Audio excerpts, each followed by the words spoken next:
সরকারে যারা যাবেন এবং যারা এখন সরকার পরিচালনা করছেন এবং ভারতের সরকারের কাছে আমরা বিনীত কণ্ঠে আহ্বান জানাই, এই বাংলাদেশে যে শেখ হাসিনা হাজার মানুষকে খুন করেছে, গুম করেছে, আয়না করে রেখেছে, বাংলাদেশের গণতন্ত্রকে ধ্বংস করেছে, বাংলাদেশকে বিক্রি দেওয়ার পায়তারা করেছে, পুড়িয়ে মানুষকে মেরেছে, সেই খুনি শেখ হাসিনা ভারতে অবস্থান করছে। খুনি শেখ হাসিনার সাথে নিয়েই নরেন্দ্র মোদী বাংলাদেশে আসবেন, সেখানে আমরা তার কাছে প্রত্যাশা করি। বন্ধুগণ আমার, আমরা দেশটাকে নতুন করে গড়তে চাই। আমাদের এখন নতুন বাংলাদেশের যাত্রা, সেই যাত্রায় জাতীয় নাগরিক পার্টি এনসিপি যারা সদস্যবৃন্দ আছেন, আপনারা সকলে যে ঐক্যের সাথে 24কে ধারণ করে, 71কে ধারণ করে, 47 আজাদের লড়াইকে ধারণ করে আপনারা জীবন করে নতুন বাংলাদেশের জন্য আপনারা কাজ করে যাচ্ছিলেন, আমরা আপনাদের কাছে সামনের বাংলাদেশকে ধারণ করার ক্ষেত্রেও একই ধরনের তার থেকেও দ্বিগুণ গতিতে আপনাদের ভূমিকা আমরা প্রত্যাশা করি। আপনাদের কাছে যারা তৃণমূলের নেতাকর্মী আছেন, তাদের কাছে আমাদের কৃতজ্ঞতা শেষ নাই। আমরা জোটের নির্বাচনের কারণে আমরা 30টি আসনে নির্বাচন করেছি, যে আসনগুলোতে আমাদের প্রার্থীরা আপনারা ছিলেন, আপনারা ইলেকশন করতে পারতেন, কিন্তু আপনাদের ব্যক্তিগত যে নির্বাচনের অভিজ্ঞতা, আপনাদের ব্যক্তিগত চাওয়া, সেটাকে জাতীয় স্বার্থে, দেশের স্বার্থে আমরা সেটাকে স্যাক্রিফাইস করে আমরা জোটগতভাবে নির্বাচন করার সিদ্ধান্ত নিয়েছিলাম।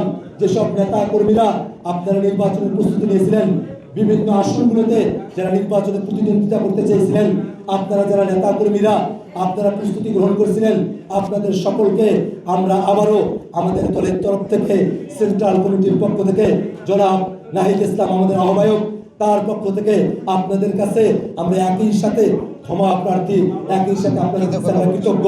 আমরা আপনাদেরকে নতুন বাংলাদেশের যাত্রায় পেয়েছি। আমরা গণভোটের জন্য আমরা ক্যাম্পেইন শুরু করেছিলাম।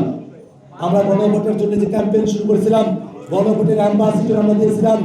এবারের নির্বাচনে গণভোটের পক্ষে জনগণের যে স্বতঃস্ফূর্ত সমর্থন, তার মধ্য দিয়ে 24-এর অভ্যুত্থান আর একবার বিজয়ী হয়েছে।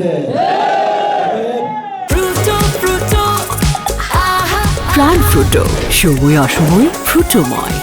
এই গণভোটের জন্য যে জুলাই সনদ, সেই জুলাই সনদের 1 ইঞ্চি জায়গাতেও, একটা লাইনতেও যারা এই ক্ষমতায় আসুক না কেন, আমরা হেরফের করতে দেব না। নতুন বাংলাদেশ করতে হলে আমাদের একতাবদ্ধ থাকতে হবে। আমরা আবারও স্পষ্ট করে বলছি, এই বাংলাদেশে যারা ষড়যন্ত্র করে, তারা বাংলাদেশের যারা সংখ্যায় কম হিন্দু, বৌদ্ধ, খ্রিস্টান, সাঁওতাল, মারমা, চাকমা, তাদের উপরে তারা আক্রমণ করার পরিকল্পনা করে। আওয়ামী লীগের সময় আমরা দেখেছি, আওয়ামী লীগের লোকেরা হিন্দুদের উপরে আক্রমণ করে, সাঁওতালদের উপরে আক্রমণ করে এদেশের সাধারণ জনগণকে তার দায়ভার দিতে চেয়েছিলেন।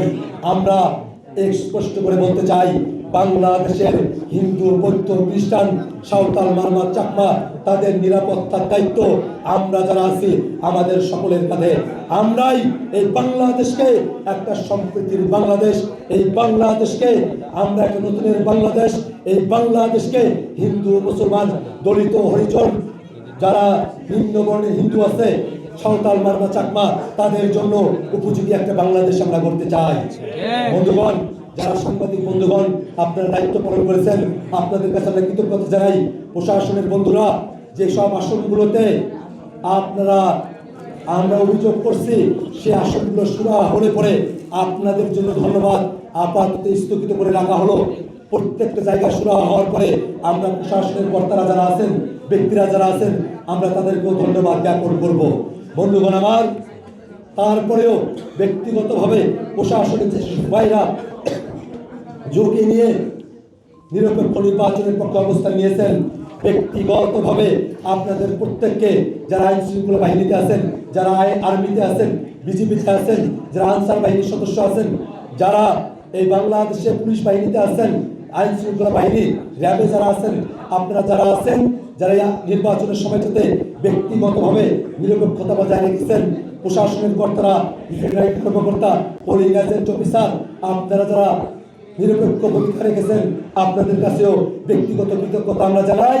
তবে প্রাতিষ্ঠানিক কৃতজ্ঞতা আমরা স্থগিত রাখলাম যতক্ষণ এটা শুরু না হয়। প্রাতিষ্ঠানিক কৃতজ্ঞতা আমরা তারপরে জানাবো।